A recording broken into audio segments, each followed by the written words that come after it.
Oui, merci, Monsieur le Président. Dans la suite de ce que vient de prononcer notre collègue Pierre Le Goff, je veux juste rappeler que le logement, ce n'est pas un marché comme un autre et c'est un droit, et c'est même un pilier de la dignité humaine. Depuis 4 ans, vous nous servez la même rengaine. Nous construisons plus. Où, pour qui, et surtout avec quelle vision d'ensemble pour notre territoire, parce que construire sans stratégie, c'est comme remplir un seau percé, ça donne l'illusion d'agir, mais ça ne règle rien. Pendant ce temps-là, les demandes explosent, plus de 23 000 demandes de logement social en attente dans le Finistère. Pendant ce temps, les familles monoparentales, les personnes seules, les travailleurs pauvres, les jeunes, les seniors, tous ceux qui vivent déjà dans la précarité, voient la porte se refermer. Pendant que vous vous félicitez de chiffres, la réalité, elle, est brutale, avec des travailleurs qui dorment dans leur voiture et des jeunes qui ne parviennent pas plus à se loger. Face à la pression foncière, face à la spéculation, face à la dérégulation, le département doit être un acteur pleinement engagé. C'est un sujet qui conditionne l'emploi, la santé, l'éducation, la cohésion sociale, l'attractivité, l'avenir même de notre département. Monsieur le Président, vous nous avez dit lors d'une précédente séance plénière vouloir être le directeur stratégique du Finistère.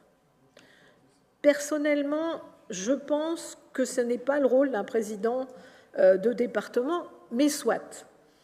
Alors, un directeur stratégique qui refuse de regarder les tensions foncières, qui ignore la dérégulation immobilière et qui ne répond pas aux alertes répétées et qui ne propose pas de feuille de route, ce n'est pas un directeur stratégique, c'est un spectateur. Nous vous avons proposé de relancer l'animation des PLH, de mobiliser les milliers de logements vacants identifiés il y a plusieurs années, d'accompagner la transition vers plus de collectifs, de soutenir la construction par d'autres matériaux, de travailler sur de nouveaux modes de construction, de préparer le défi du logement des seniors, bref, de bâtir une véritable stratégie départementale de l'habitat. Le Finistère mérite une politique de l'habitat et du logement, pas seulement par les constructions de logements sociaux par le bailleur départemental. Et le silence que vous entretenez sur les demandes régulières qu'on a depuis 2021 n'est pas un oubli, il ressemble juste effectivement à un choix.